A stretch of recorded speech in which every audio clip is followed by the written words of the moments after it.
Now let us talk about the commissural fibers. We already told about the commissural fibers. Corpus callosum is an example of commissural fibers.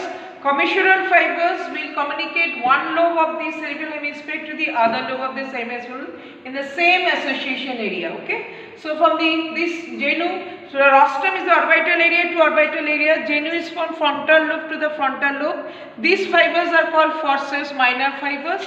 Then the body from the parietal lobe to the parietal lobe, and these body fibers which goes to the back wards is altogether is called the tapetum fibers. Okay, and the last fibers is called splenium fibers, which will be from the occipital lobe to the occipital lobe, and those fibers also extend towards the temporal lobe. So temporal occipital fibers are passing from one hemisphere to the other hemisphere through the splenium, and these are called forceps major fiber. So this is the fibers which are passing through the corpus callosum from one side of the areas lobes of the cerebral hemisphere to the other lobe of the cerebral hemisphere. Now the corpus callosum, like the other fibers, commissural fibers which are present in the body like the corpus callosum. So let us see what are the fibers. There is the anterior commissural fibers. So this is an example of the anterior commissural fibers. Now this is the olfactory bulb of one side to the other side. Olfaction is related with the smell sensation of one side. One olfactory will go to the other side, and the other side will also come to this. So these fibers are called the commissural fiber. This is called anterior commissural fibers, connecting the olfactory pathway from one side to the other side.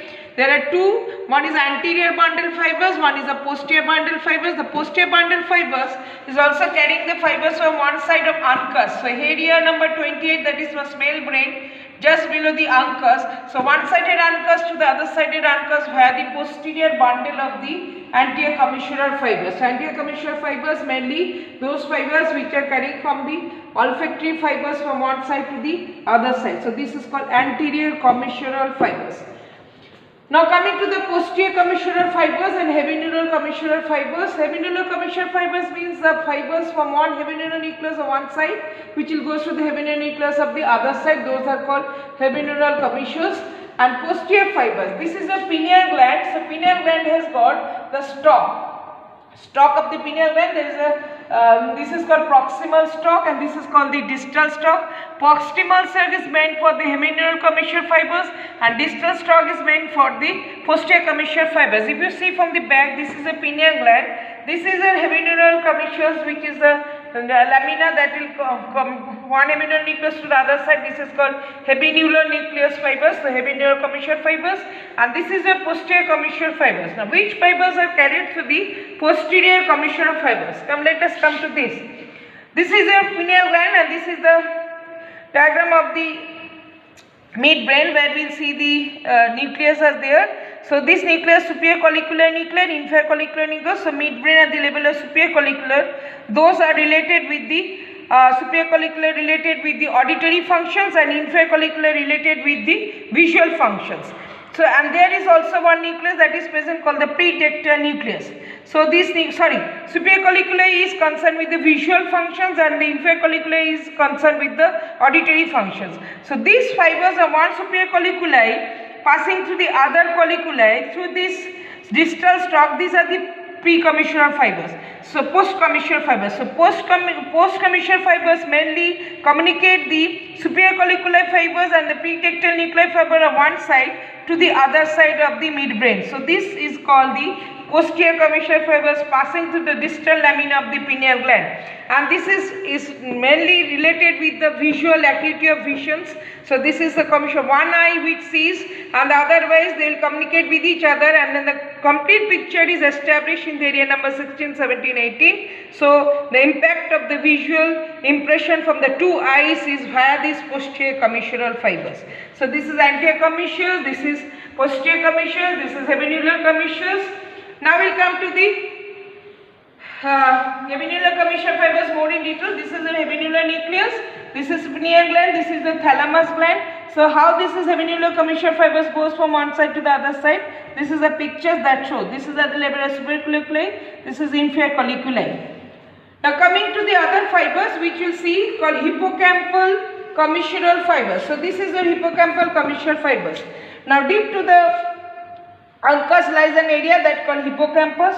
So one-sided hippocampus fibers will be communicated with the other side with the mammillary gland, mammillary body via the fornix. So from the mammillary body, these fibers will be going to the mammillothalamic tract and the tegmental tract. So this is the fibers which is carried from the hippocampus. So those fibers will go from one side to the other side. This is hippocampus of one side, this is hippocampus of the other side. So these fibers are communicate with each other by commissural fiber. This commissural fiber is called hippocampal commissure fibers. So one-sided hippocampal fibers will go to the other-sided hippocampal via this hippocampal commissure fibers. These are mainly responsible for the emotional factors of a human being. So that is related with the limbic system. So limbic system of one side, limbic lobe of the one side communicate with the limbic lobe of the other side to control the emotions of a person via these hippocampal commissural fibers. Now who is the main efferent fibers? That is the fornix. Now from the hippocampal, this is your fornix, this is the anterior column of the fornix, this is the body of the fornix. Fornix is the main fibers which is having all the three characteristics of the nerve fibers. It is association fibers, it is commissural fibers, and it is also the projection fibers. Association fibers because it communicates one area from the other area, so that's the reason it is association fibers. Commissural, it is because the hippocampal of one side is communicated with the hippocampal commissure fibers, so it is commissural fibers. And why projection fibers? Because it is coming to the mammillary body and then it goes to the mammilotegmental tract, that is in the subcortical level. So that's the reason it is also called the projection fibers. So fornix carries all the three qualities of the nerve fibers. Now these fornix will come near to the anterior commissure, divide into the pre-commissure fibers and post-commissure fibers. These pre-commissure fibers will come to the mammillary body, and from the mammillary it will go to the thalamus, mammillothalamic tract, and from the mammillary body go to the tegmental, called the mammilotegmental tract, and that is the reason from the cortical zone it goes to the subcortical zone. This is an example of the projection fibers. So this is all about your commissural fibers. There are 5 different types of the commissure fibers: corpus callosum, anterior commissures, posterior commissures, habineural commissures, and hippocampal commissural fibers. And the question comes, fornix satisfy all the characteristics of association fibers, projection fibers, and the commissural fibers. So this is the reason how you have to explain this, that the fornix carries all the 3 characteristics of the nerve fiber of the cerebrum.